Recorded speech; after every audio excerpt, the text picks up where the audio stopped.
2.2ல question number 2 10p(r-1) equal to 2 into r(p(r) எனில் r இன் மதிப்பை காண்க அப்படின்னு கொஸ்டின் கேட்டிருக்கிறாங்க.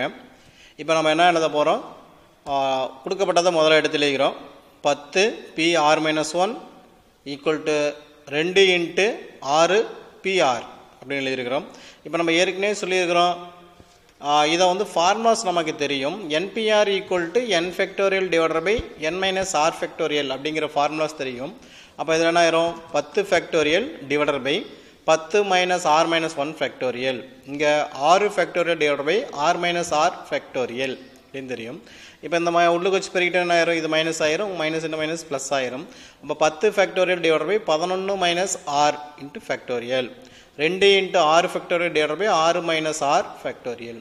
இப்போ இங்கே 10 ஃபேக்டோரியல், இங்கே 6 ஃபேக்டோரியல் இருக்குது. அப்போ n ஃபேக்டோரியலுக்கு நமக்கு ஃபார்முலா தெரியும், n into n minus 1 factorial தெரியும். அப்போ இதில் எது சின்னதாக இருக்குது, 6 இருக்குது. அப்போ இதை பிரிக்கலாம். அதே மாதிரி கீழே பார்த்தோன்னா இது பெருசாக இருக்குது, இதை சுருக்கலாம். அப்போ இந்த 10 ஃபேக்டோரியல் எப்படி எழுதலாம், 10 into 9 into 8 into 7 into 6 factorial எழுதலாம். இந்த கீழே இருக்கிற 11 மைனஸ் ஆர் ஃபேக்டோரியல் எப்படி எழுதலாம், 11 minus r factorial, 10 minus r factorial, அப்படி ஒவ்வொன்றா குறைச்சிட்டு வந்திருக்கலாம். இப்போ நம்ம சுருக்கிட்டோம்னா 10 into 9 into 8 into 7 into 6 factorial divided by 11 minus r into 10 minus r into 9 minus r into 8 minus r into 7 minus r into 6 minus r factorial.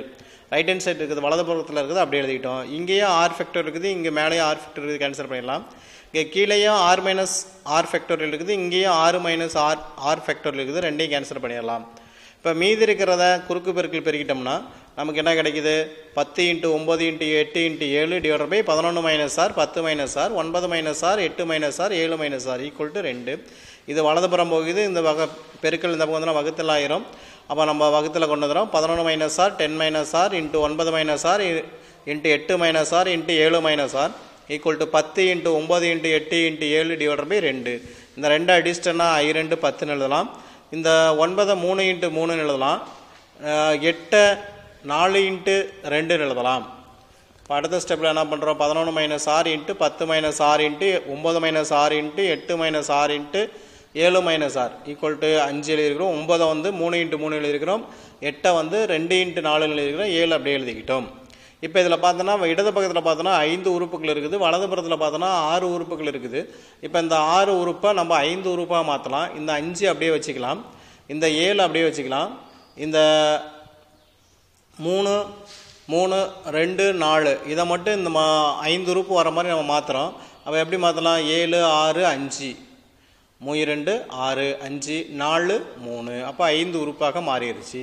இப்போ இடதுபுறமும் 5 உறுப்பு இருக்குது, வலதுபுறமும் 5 உறுப்பு இருக்குது, எல்லாமே பெருகிட்டு இருக்குது. அப்போ இங்கே ஃபஸ்ட்டு டைம் என்ன இருக்குது, அதே தான் அங்கேயும் ஃபஸ்ட்டு டைமாக இருக்கணும்.